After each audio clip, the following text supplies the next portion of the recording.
আসসালামু আলাইকুম everyone. Black wine গল্পের ৮ নম্বর পার্ট নিয়ে চলে আসলাম। তো বেশি কথা না বলে চলুন গল্প শুরু করা যাক।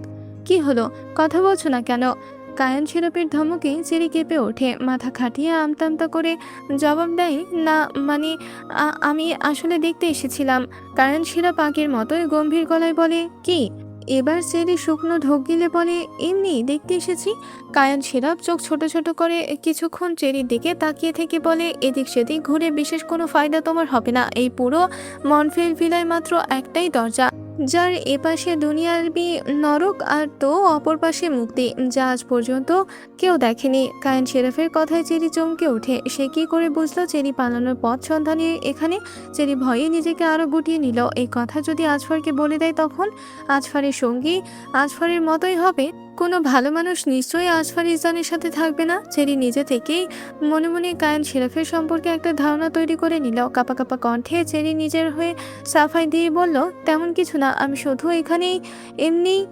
পুরো কথা শেষ করার আগেই কায়ান সেরা পরে, যে ধরে তুমি এখান থেকে পালাতে পারবে না। হয় শত্রুর দুর্বলতা খুঁজে বের করো, নয় নিজেকে তার দুর্বলতা বানাও। আর তাও যদি না পারো, সবটা যেভাবে চলছে চলতে দাও। চেরি কায়ানে সেরাফের পুরো কথা না বুঝলেও শেষ কথাটা বুঝেছে। সবটা মেনে নেওয়া মানে নিজের আত্মসম্মান মেরে আজফার ইসলামের কাছে নিজেকে বিলিয়ে দেওয়া, তার হাতের কাঠের পুতুলের পরিণত হওয়া, যা সে বেঁচে থাকতে কারো বস্তু হয়ে বাঁচতে পারবে না। কথাটা ভাবতেই চেরি ছলছল চোখে হেরে যাওয়া সৈনিকের মতো কায়ান শেরাফের দিকে তাকিয়ে বলে, তার অন্যায় আবদার মেনে নেওয়ার চেয়ে মরে যাওয়া শ্রেয়। কায়ান শেরাফ কিছু বলে না, উল্টো ঘুরে হেঁটে যেতে বলে, মৃত্যু যদি সবকিছু সমাধান হতো তবে আমি কায়ান শেরাফ এই মনভেলে প্রবেশের পূর্বেই সমাদরে মৃত্যুকে আলিঙ্গন করতাম, আর এক মুহূর্ত সময় অপচয় না করে সেখান থেকে চলে যায় কায়ান শেরাফ। চেরি অপলক দৃষ্টিতে তার যাওয়ার দিকে তাকিয়ে থাকে। এমনটা কেন বলল সে? সেও কি অনিচ্ছা সত্ত্বেও এখানে আটকে আছে তার মতো? আজফার নিজের রুমে বসে ল্যাপটপে ফাইল চেক করছে। কাজ করতে করতে একসময় হুট করে চেরির কথা মনে পড়ে। ল্যাপটপ থেকে চোখ সরিয়ে পুরো রুমে চোখ বুলিয়ে দেখে নেয়, না, রুমে কোথাও নেই। সকালে রুমে থেকে বের হওয়ার পর আর রুমে আসেনি। কোথায় গেল তবে? আজফার ল্যাপটপটা অফ করে উঠে দাঁড়ায়। তার এখন খুব রাগ লাগছে চেরির ওপর। মেয়েটা একটু বেশি উঠছে।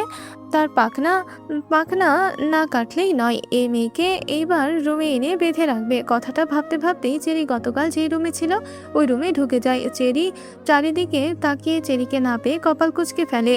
কই কই গেল মেয়েটা? আজফারের বড় বড় পা ফেলে রুম থেকে বেরিয়ে গেল। পুরো ভিলা খুঁজতে খুঁজতে ভিলার মূল সিঁড়ির কাছে আসতেই হঠাৎ চোখ যায় একেবারে সিঁড়ির ওপরে সিঁড়িতে। চেরি মূল সিঁড়ির ওপরের দিকে। চেরি রেলিংয়ে মাথা ঠেকিয়ে ঘুমিয়ে আছে। আজফার আশ্চর্য হয়, কতক্ষণ তাকিয়ে থাকে চেরির দিকে। এই মেয়ে সিঁড়িতে কেন ঘুমিয়ে আছে? তার তৈরি করা মনভেল ভিলায় অনায়াসে 50 জনের ওপরে মানুষ থাকতে পারবে, অথচ এত বড় ভিলায় এই মেয়ে সিঁড়িতে ঘুমিয়ে আছে। আজফার দীর্ঘশ্বাস ফেলে চেরির কাছে গিয়ে তাকে ডাকতে লাগলো, এই মেয়ে ওঠো, এটা কি ঘুমানোর জায়গা? এখানে কেন ঘুমিয়ে আছো? উঠো বলছি। আজফারের ডাকে চেরি চোখ মেলে তাকালো। আহামি দিয়ে আশেপাশে তাকিয়ে চমকে গেল। বসে থাকতে থাকতে কখন যে তার চোখ লেগে গেছে সে বুঝতেই পারেনি। চোখ তুলে আজফারের দিকে তাকাতেই আজফার বলে ওঠে, এখানে কেন ঘুমিয়ে আছো? এত বড় বাড়িতে রুমের কি অভাব পড়েছে যে তোমার সিঁড়িতে ঘুমাতে হবে? চেরি চোখ মুখ কুচকে বসা থেকে উঠে দাঁড়ালো। ঠোঁট বাঁকিয়ে বিরক্তি নিয়ে বলে, কে বলেছে এত বড় বাড়ি বানাতে? যেখানে মানুষ কোন রুম ছেড়ে এসেছে খুঁজে না পেয়ে হারিয়ে যায়। শখে কি এখানে বসেছিলাম নাকি? এখানে মোট 3টা সিঁড়ি আর 3টাই এক রকম দেখতে। কোনটা দিয়ে উঠেছি কোনটা দিয়ে নেমেছি মনে পড়ছিল না, তাই এখানেই বসেছিলাম। আর আপনিও কি এই একটা ডিজাইনই জানতেন যে সব একরকম করে রেখেছেন?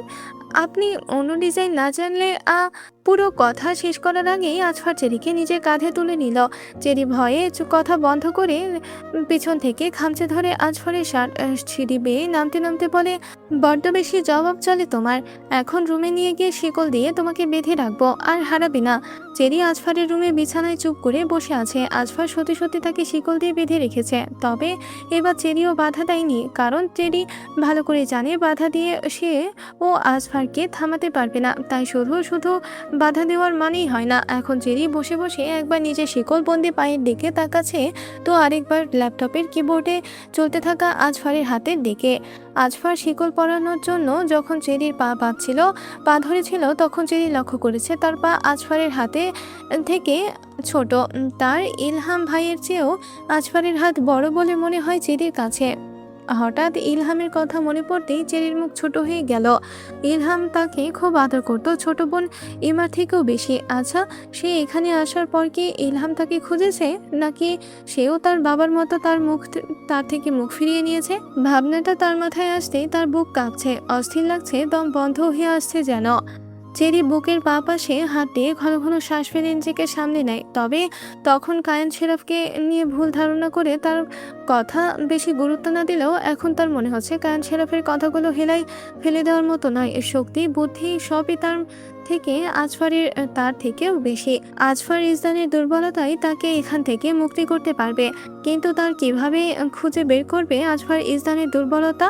অনেকক্ষণ যাবৎ আজফার লক্ষ্য করছে চেরি কিছু একটা মন দিয়ে ভাবছে। আজফার ল্যাপটপ অফ করে নিজের জায়গা থেকে উঠে যায়, নিঃশব্দে হেঁটে গিয়ে চেরির পাশে গিয়ে আদর্শ হয়ে বসে পড়ে। চেরি নিজের খেয়াল এতটাই মশগুল ছিল যে আজফার তার পাশে এসে বসেছে সে খেয়ালই করেনি।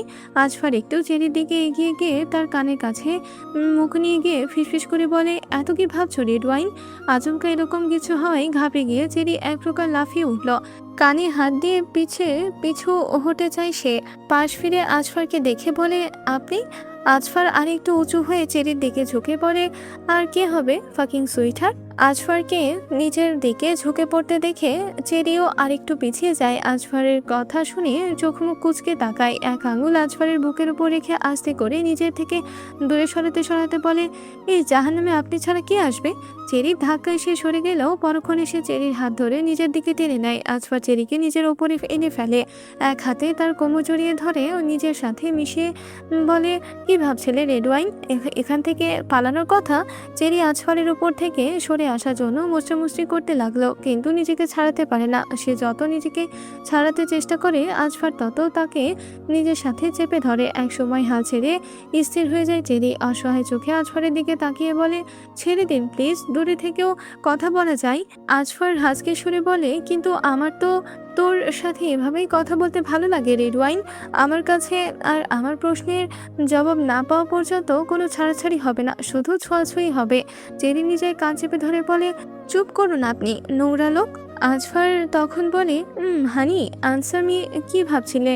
আজফারের প্রশ্নে চেরি একটু ঘাবড়ে যায়, পরক্ষণেই কিছু একটা ভেবে মনে মনে হেসে ওঠে। তবে তা মুখে প্রকাশ না করে চিন্তিত ভঙ্গিতে বলল, ভাবছিলাম আপনার বয়স কত? চেরির কথায় আজফার কপাল কুঁচকে বলে, কেন? চেরি তখন বলে, বলছি তো, আগে বলবেন তো। আজফার স্বাভাবিক কণ্ঠে বলল, 39। হট করে চেরি চেঁচিয়ে বলে ওঠে, আল্লাহ, আপনি এত বড়! তাই তো বলি, আপনি কিভাবে আমার 3 মাস বছর বয়সে বাবার কাছে গিয়েছিলেন, কিন্তু আপনাকে দেখে তো মনে হয় না আপনি বুড়ো। কি মাখেন মুখে, নাকি প্লাস্টিক সার্জারি করিয়েছেন? এক নাগালে এতগুলো কথা বলে আজফারের দিকে তাকাতেই থতমত খেয়ে যায় চেরি। আজফারের সোনালি চোখের রঙের চোখ জল করছে। চেরি বুঝতে পারছে না সে কি একটু রেগে নাকি ভয়ঙ্করভাবে রেগে। আজফার রাগে বড়বড় করে শ্বাস টানছে। চেরি একটা শুকনো ঢোক গেলে মেকি হাসি দিয়ে বলে, আমি তো মজা করছিলাম, 39 বয়স তো তেমন কিছুই না, আপনি তো এখনো ইয়াং অনেক। আজফার হুট করে চেরিকে বিছানার সাথে চেপে ধরে বলে, don't worry my dear red wine, even the I am older, my bed performance is good 100 to 100. I can satisfy you, so there's no need to worry.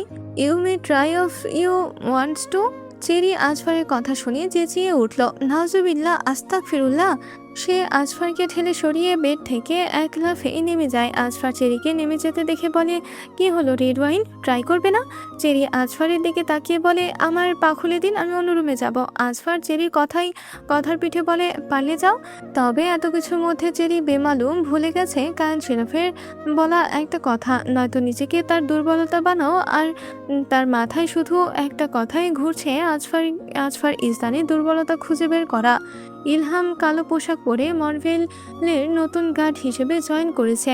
উদ্দেশ্য হলো চেরিকে এখান থেকে বের করা। কায়ান শেরাফ তাকে চিনেও কোনো রিয়াক্ট করে না। সেও চাই চেরি এখান থেকে চলে যাক। প্রথম দেখাই চেরিকে নিজের ছোট বোনের মতো লেগেছে তার কাছে।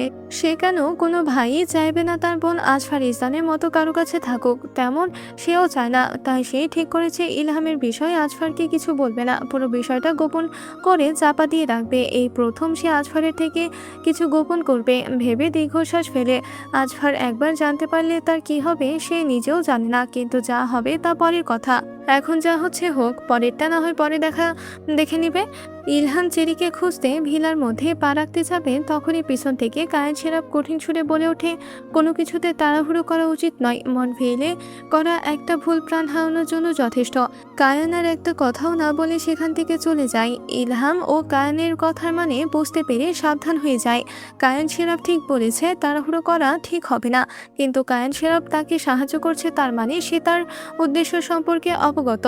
ইলহাম চিন্তায় পড়ে যায়, তার তথ্য অনুযায়ী কায়ান শেরাফ আজফার ইসলামের ডান হাত, তাহলে তাকে সাহায্য করছে কেন? হাজারো প্রশ্ন তার মস্তিষ্কে মাথাচাড়া দিয়ে উঠল। আজকের এই গল্পটি এ পর্যন্তই শেষ হয়ে গেল। পরবর্তী পার্ট পেতে অবশ্যই এই চ্যানেলটিকে সাবস্ক্রাইব করে রাখবেন। ধন্যবাদ।